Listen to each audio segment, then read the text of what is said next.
everyone. My name is Mirkan Sancak, and I'm from the Gebze Technical University. So we have conducted the study with the Ali Özçelik from the University, the Software Engineering Department, and I am in our university, Environmental Engineering Department. So our study is about the perception and vision of the human and the computers. So, and also we have compared the study on the titration analysis. So in this talk, I will discuss how human visual perception and can become a critical source of the analytical errors in environmental laboratories, and how computer vision may help us overcome these limitations. So, environmental engineers depend heavily on color-based analytical techniques to evaluate the water quality. And this figure shows us the available fresh water in 2000 around the world. And as you can see that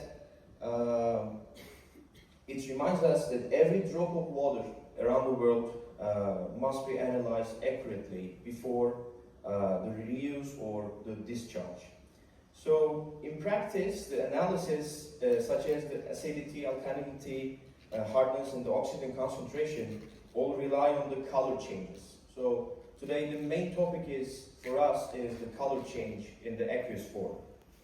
So therefore, even small perceptual mistakes during the color observation can lead to misinterpretation of the analytical results, especially in laboratories responsible for the public health that the environmental engineers do, and the environmental monitoring.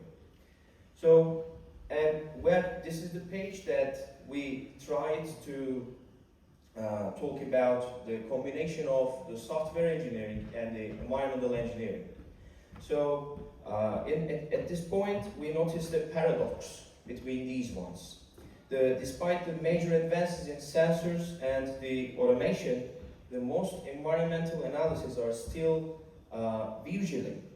And despite major advances in sensors and a color change, this is judged by a human operator watching a color change. So the parameters like the total hardness, the alkalinity, the calcium hardness and sulfate, the other stuff. So these all determined by the color changes in the laboratory. So our motivation was simple. Can we standardize the titration and point detection by removing the subjectivity of the human color perception and introducing a computer vision instead? So before diving into our study, we need to understand what is titration analysis. It is a quantitative volumetric analytical method in which a solution of known concentration, so we call it as titrant, is gradually added to a sample solution with an unknown concentration. So we call it as analyte or titrant, until the chemical reaction between them is complete. And for example, traditionally, the end point is recognized by a visible color change. For example, from blue to pink or from yellow to colorless. The entire accuracy of this method depends on how precisely the observer perceives the color. That is the important one. This is where the human perception becomes a scientific variable. So, however, this is the problem. This is the biggest problem, because it has a result on the human health, right? Not everyone. The problem is not everyone sees the colors in exactly in the same way. Two technicians may observe same color in different tones in the laboratory, and we and also maybe you discussed about this problem. Like, did it change? Did it turn to yellow? Did it turn to pink one?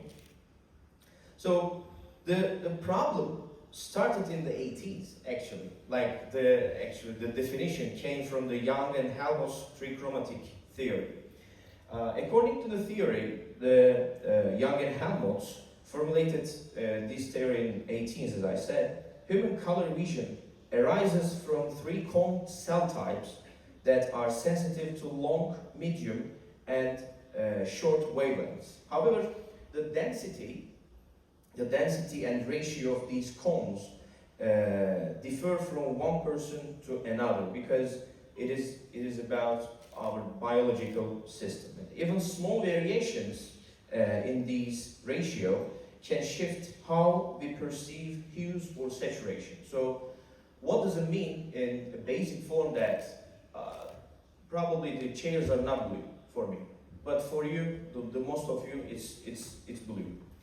So while the chemical reaction is identical, the color that one person perceives as the end point may look slightly different to someone else in the titration analysis. And this is a really title for this study. So recent studies by Emery and Webster and the Webster's team provide a strong evidence for this variation. So they said that we have an individual variation in color visions. They show individual differences occur not only at the retinal level in cone distribution, but also in higher neural processing where our brains assign hue categories. That means that each of us essentially lives in a slightly different color space. So you cannot see what I see. That's the message, exactly. So maybe you remember this picture from 10 years ago. It was a really good example for the illusion of our cones in our eyes.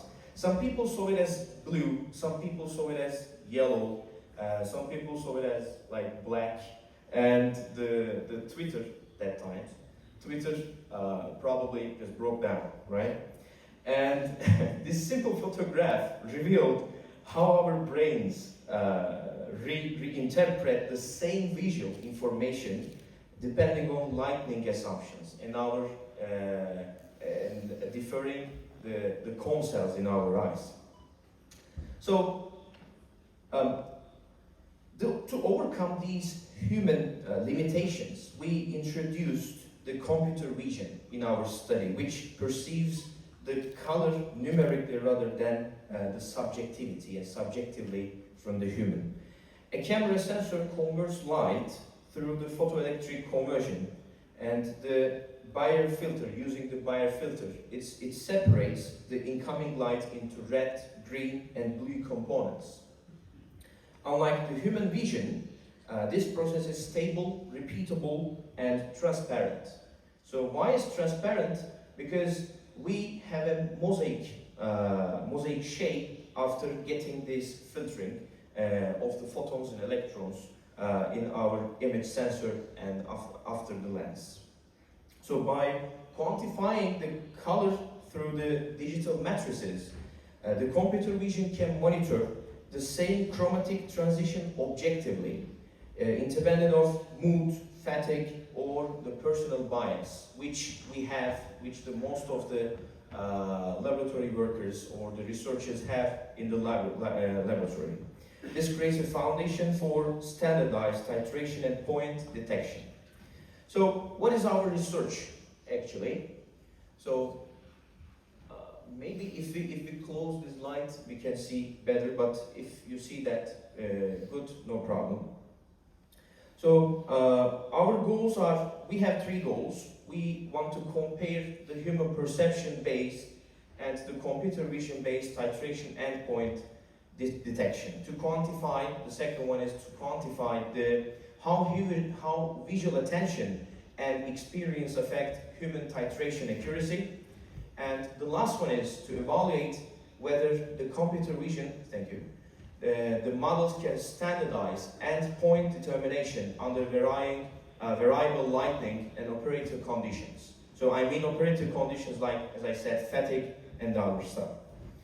So what we used in this study, we divided our studies into two. Like we just work with the humans, and on the other side we work with the computer. So for the human perception experiments, we grouped the participants by the experience level, like novice, intermediate, and expert, using a customized web gazer. It's an open source system, pupil tracking system. We recorded the gaze trajectories and fixation points as each participant monitored a titration reaction. And on the other hand, we have the computer vision experiments. We implemented two saliency-based analysis models. We call them as spectral residual and fine-grained. And each was tested on both GPUs and CPUs to verify the hardware independence and reproducibility. So finally, we just created a comparative framework to analyze the focal regions, endpoint, timing, and variance between the human and machine observations. So here you can see our workflow in schematic form. So yes, the first video is not working. But we firstly, in the first step, we produced the oxidants. The oxidants were generated by a non-thermal plasma system and captured in potassium iodide solution, producing measurable color changes. The same data set was used in both the human perception and computer vision experiments. Human participants observed the live reactions, while the computer vision model analyzed the same frames to identify the saliency patterns. All outputs were integrated for comparative evaluation. So here we have the results, and let's look at them. So in the first comparison, the top heat map represents the computer vision saliency, and the bottom one represents the human gaze concentration on the lively titration. So like color, we can say color change. And the computer vision maintained precise focus on the entire reaction field, the area where the color actually changed. In contrast, the human observers concentrated their gaze on smaller zones, usually mid-lower regions, and indicating selective attention rather than full-field monitoring. And here you can see the average locations, average coordinates of the focusing and concentrating points. So when we move further in the reaction, the difference becomes clear. The human perception is focusing on a specific area on the reaction, but the computer vision is trying to get as much as it gets the red, green, and blue color spaces from the field.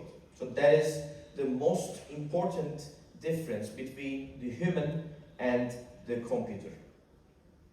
So in discussion part, we can say that we have exactly a lot of aspects for it, but firstly we can say that attention distribution. So humans focus locally, as I said, and the computer vision analyzes globally.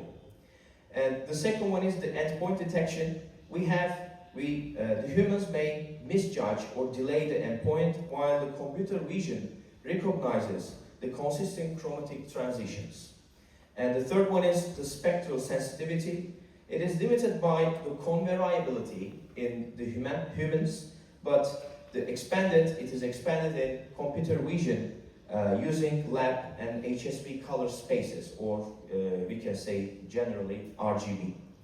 And the next one is the error and variability. It is high for humans, low for computer vision, and it's showing improved reproducibility. So the next one is interpretation mode. The humans provide semantic understanding, and they know what the color means, whereas the computer vision gives quantitative precision but lacks context. So this is very important because we are trying to understand and we are trying to get some knowledge from our experiences as a human, from the colors, and it really affects how we see. But the computer doesn't know what is the color. It just gets some binary data from the color and make it some clearer and understandable data. So, and at the end, the human subjectivity limits the cross-laboratory comparability, but the computer vision enables unified calibration. And the last one is AI integration potential, which is going to be our main focus in the following projects and the papers. Human decisions rely on experience, as I said, and the computer vision results can be combined with explainable AI, which is XAI we call, for traceable, interpretable outcomes. So, in summary, let's put it simply.